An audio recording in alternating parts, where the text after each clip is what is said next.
নমস্কাৰ সকলোকে জ্ঞান একাডেমি চেনেলটোলৈ পুনৰ স্বাগতম কৰিছোঁ। বহুতে ভাবিব যে ফোনৰ জৰিয়তে ভিডিঅ'টো বনাই আছে একদম ক্লিয়াৰ হোৱা নাই, স্কিপ কৰি গুচি যাওক। কিন্তু বন্ধুসকল আপোনালোকে মেইন কথাটো শুনিবলৈ চেষ্টা কৰক। মই যোনটো মেইন কথা ক'বলৈ বিচাৰিছোঁ, যদি আপুনি নিউজৰ আণ্ডাৰত হয় বা অডিএল হয় বা ৰেগুলাৰ DLED কৰা কেণ্ডিডেট হয়, তেন্তে এই ভিডিঅ'টো আপোনালোকৰ কাৰণে যথেষ্ট বেছি গুৰুত্বপূৰ্ণ হ'ব। কাৰণ এনেই কোৱা নাই বন্ধুসকল, যদি নিউজৰ আণ্ডাৰ হয় কেণ্ডিডেটসকলক মই বাৰে বাৰে কৈছোঁ, আপোনালোকৰ ওচৰত এতিয়া লাষ্ট চান্স এটা আছে মানে প্ৰতিবাদ কৰাৰ ক্ষেত্ৰত। যদি এতিয়ালৈকে যদি আপোনালোকে চুপচাপ বহি থাকে, তেন্তে আপোনালোকৰ 100% ইনভেলিড মাৰিব আৰু DLEDটো ইনভেলিড হৈ যাব। আপোনালোকৰ কোনো ধৰণৰ মানে কাম নহ'ব।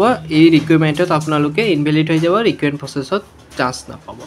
এতিয়া গম পাই চাগে এইটো কোৰ্টত জাজমেণ্ট চলি আছে আৰু এইটো কোৰ্টত মানে আপোনালোকৰ কেছ চলি আছে। আৰু যদি এই কেছৰ ওপৰত আপোনালোকে যদি একো প্ৰতিবাদেই নকৰে, চুপচাপ যদি বহি থাকে হাইকোৰ্টৰ বা সুপ্ৰিম কোৰ্টৰ ওপৰত যদি চাই থাকে বাৰ্ডটোৱে, তেতিয়া বন্ধুসকল নহ'ব। মই বাৰে বাৰে কৈছোঁ, যদি আপোনালোকে এতিয়াৰ পৰা মাত মাতিব লাগিব, যদি আপোনালোকৰ যদি এই DLEDৰ মানে ভেলিডিটি যদি ৰাখিব বিচাৰে ৰিকুৱাৰমেণ্টৰ ক্ষেত্ৰত, ঠিক আছে। আৰু অডিএল কেণ্ডিডেটসকলৰ ইমান টেনশ্যন নাই, সিহঁতৰ ইমান টেনশ্যন ল'বলগীয়া কথা নাই। কিন্তু মেইন টেনশ্যনটো নিউজৰ আণ্ডাৰ কেণ্ডিডেটসকলৰহে হৈ আছে। অডিএলসকলৰ কাৰণ এটা কেছে হৈছে, কিন্তু কোৰ্টত কোনোজনৰ জাজমেণ্ট দিয়া হোৱা নাই, কেছ এটাহে হৈছে। আৰু ৰেগুলাৰ কেণ্ডিডেটৰতো কোনো ধৰণৰ প্ৰব্লেমেই নাই, সিহঁতৰ ডাইৰেক্টলি ৰেগুলাৰলি কৰি আছে DLED, সিহঁতৰ লাইফ টাইম চলি থাকিব। এতিয়া মেইন প্ৰব্লেম এই দুটা কেণ্ডিডেটৰহে হৈ আছে, নিউজ আৰু অডিএলৰ। কিন্তু অডিএলৰ ধৰি লওক মানে টেনশ্যন পাৰ্চেণ্ট মাত্ৰ 30% মানহে টেনশ্যন আছে, কিন্তু নিউজৰ আণ্ডাৰ কেণ্ডিডেটসকল প্ৰায় 70% মান টেনশ্যনত আটকি আছে। গতিকে আপোনালোকক মই আইডিয়া এটা দিওঁ যে আপোনালোকৰ যিসকল নিউজৰ আণ্ডাৰ কেণ্ডিডেট আছে, তেওঁলোকে এটা মানে মিলিজুলি এটা আপোনালোকৰ মানে গোট প্ৰস্তুত কৰক আৰু সেই গোটটোৱে মিলি পেলাই ইয়াৰ ওপৰত দাবী জনাব পাৰে আপোনালোকে মানে আমাৰ DLEDটো ইনভেলিড নকৰাৰ কাৰণে, ঠিক আছে, যদি বিচাৰে আপোনালোকে। কিন্তু যদি বহি থাকে চুপচাপ নহ'ব বন্ধুসকল, মই বাৰে বাৰে কৈছোঁ, যদি বহি থাকে আপোনালোকে 100% ইনভেলিড হৈ যাব। পিছৰ পৰ্যায়ত আপোনালোকে এনেই যাব, ইমান কষ্ট এনেই যাব। কাৰণ আপোনালোকে 18 মাহে প্ৰায় বহুতে 18 মাহে প্লাছ DLED কৰিছে, আৰু এইটো এনেই কষ্টকৈ আপোনালোকে কৰিছে, কোনো ধৰণৰ ফ্ৰীকৈ কৰা নাই। ইয়াত বিভিন্ন ধৰণৰ আৰ্থিক অনুদানো আপোনালোকৰ বহুত ব্যয় হৈছে।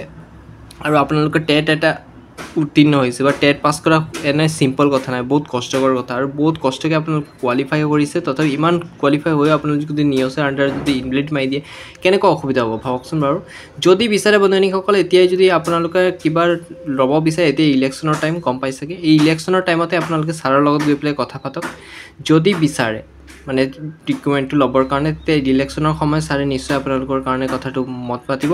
আৰু নিউজৰ আণ্ডাৰ কেণ্ডিডেটসকল বা অডিএল আণ্ডাৰ কেণ্ডিডেট যিসকল আছে, তেওঁলোকে মিলি পেলাই হয়তো ছাৰৰ লগত কথা পাতি চাওক এবাৰ, কি আপডেট দিয়ে সেইটো আমাৰ চেনেলৰ জৰিয়তে জনাব। আৰু মই আমাৰ গ্ৰুপৰ কেণ্ডিডেটসকলকো কথাটো কৈছোঁ, আমাৰ গ্ৰুপৰ কেণ্ডিডেটসকলেও মাত মাতিম বুলি কৈছে, কিন্তু এতিয়ালৈকে কোনো ধৰণৰ সিহঁতে ডাইৰেক্ট আপডেট লোৱা নাই ইলেকশ্যনৰ কাৰণে। বন্ধুসকল, যদি বিচাৰে আপোনালোকেও এই ইলেকশ্যনৰ আগে আগে যদি বিচাৰে আপোনালোকৰ ছাৰৰ ওচৰত কথা পাতিব পাৰে। যদি চুপচাপ হৈ থাকে বন্ধুসকল 100% ইনভেলিড হৈ যাব। মই এনেই কোৱা নাই মিছাকৈ, যদি বিচাৰে আপোনালোকে কথাটো অকণ গুৰুত্ব সহকাৰে বুজিব। মই আপোনালোকক বাৰে বাৰে কথাটো কৈ দিছোঁ, ঠিক আছে। আৰু যিসকল ৰেগুলাৰ DLED আছে তেওঁলোকৰ টেনশ্যন নাই, আপোনালোকৰ ডকুমেণ্ট ভেৰিফিকেশ্যনৰ কাৰণে ডাইৰেক্ট মতা হ'ব আৰু ডকুমেণ্ট ভেৰিফিকেশ্যনৰ কাৰণে ভেৰিফাই কৰা হ'ব।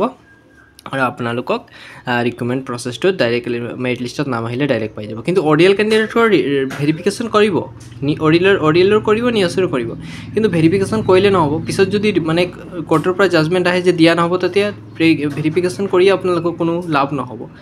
হয়, সেইকাৰণে আপোনালোকে চেষ্টা কৰিব লাগিব বন্ধুসকল। মই বিচাৰোঁ সকলোৱে যাতে চাকৰিটো পাওক, আৰু আপোনালোকে ইয়াৰ কাৰণে নিশ্চয় কোনো এটা মন্তব্য বা পদক্ষেপ হাতত লৈ জানে। ইমানেকৈ সামৰণি মাৰিছোঁ, ধন্যবাদ।